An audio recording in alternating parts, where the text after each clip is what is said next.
All right, fellas, we got the rack built. About 90% done. We got all the runners sealed. All the tops are sealed. We're gonna go ahead and seal the sides. We gotta pick up 2 more bins. But it's gonna be a simple method.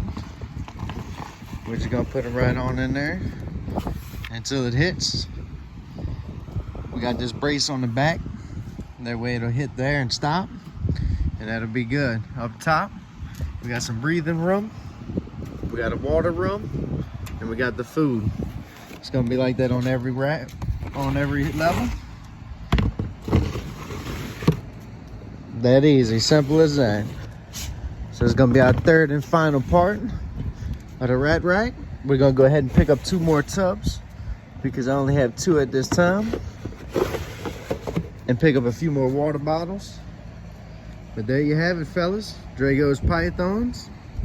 That's our rat rack. We're gonna go ahead and put it inside next to the other rat rack. And we're gonna go from there. Hopefully this is gonna help control some of the dust kick up. Hopefully we won't have as much dust kick up. All right, fellas, y'all stay tuned for when we bring it in and load it up.